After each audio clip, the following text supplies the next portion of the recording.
2015 is the last year for the Dodge Durango, and I'm taking one final look at it this week. I've always thought the Durango was a good value, and this last 2015 edition certainly is no exception. I'll tell you all about it, and we'll figure out if this might be a good fit for you next on the Car Pro Test Drive.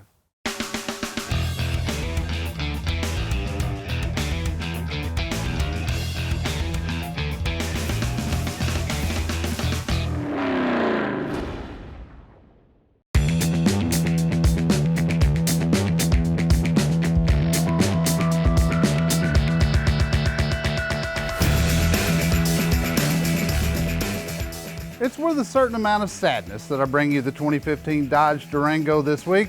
You see, this will be my final Durango review. 2015 is the last year for this vehicle, which has always been one of my favorite third-row SUVs. It gives way to a new Jeep Grand Cherokee that will offer third-row seating. Fiat Chrysler thinks it's time for Durango to go to pasture in spite of the fact they redid this vehicle less than 2 years ago. I think what I've enjoyed over the years about Durango is the value it represents. You get a lot of standard features for not a lot of money as compared to other similar SUVs, especially in the last few years, and today's review vehicle is no exception. This is the RT model, which has stood for road and track since the 60s. So of course this one has the 5.7 liter V8, and yes, it's a Hemi, and it's putting out 360 horses. Mated to the Hemi is an 8-speed automatic transmission. This combination offers a lot of power and torque, and it will allow you to tow up to 7,400 pounds. When not towing, the 5.7 liter uses cylinder deactivation technology to get you a respectable 23 miles per gallon on the highway when you push the Eco button on the dash. Now my tester's a rear-wheel drive version, but an all-wheel version is available as well. When Dodge redid Durango a couple of years ago, it got a more streamlined front fascia. As you move around the vehicle, you can't help but notice the 20-inch aluminum wheels. That makes Durango set up tall to offer terrific visibility all the way around. Now if you go to the rear, you notice the racetrack-shaped LED taillights, which are super noticeable at night. A standard power tailgate with a larger glass sits above dual chrome exhaust tips, giving the Durango a very attractive rear look. Now as soon as you open the door, you notice the plush-looking and very clean interior. My tester has red interior, a color you don't find much anymore, and it comes with black accents throughout. When you get behind the wheel, you'll notice how comfortable the Napa leather seats are. The gauges on the dash are bright, and you can configure the information in the center. Everything's easy to reach, and like many of the Chrysler products, it has a rotary dial shifter, which I could easily do without, but it does give the center console a clean look. You get a lot of standard features with Durango RT, like backup camera and parking sensors, remote start and push button start, shift paddles on the steering wheel along with audio controls.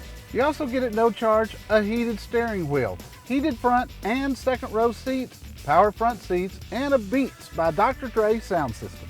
Now this particular Durango has second row captain's chairs, which makes access to the third row seat much easier. The third row seat is plenty roomy, and it's elevated to give the passengers better vision. There's also a good amount of cargo room behind the third row seat when up. The third row seat folds up easily, as does the second row seat if you do need a lot of cargo area.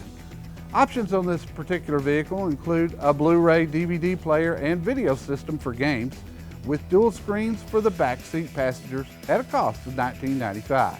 With the $12.95 Napa leather seating package, you also get an electric tilt steering wheel, air-conditioned front seats, rain-sensitive wipers, and automatic high beam control, a very handy feature for night driving. Now the second row captain's chairs are $9.95. And finally, you get the terrific Uconnect system, where everything runs on an 8.4-inch touchscreen, and it has a GPS navigation system. You also get Bluetooth, and you can add the apps that you use most often.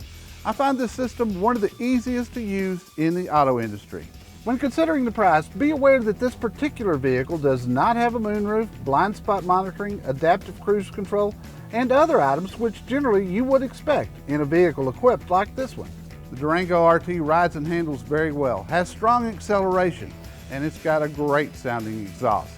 This is truly the equivalent of a Dodge Charger dressed up in an SUV's body. It makes an enjoyable family vehicle, and it would work well as a daily driver. As mentioned, highway fuel economy is good at 23 miles per gallon, but you'll take a hit when driving in town, where it's getting 13 to 14 tops.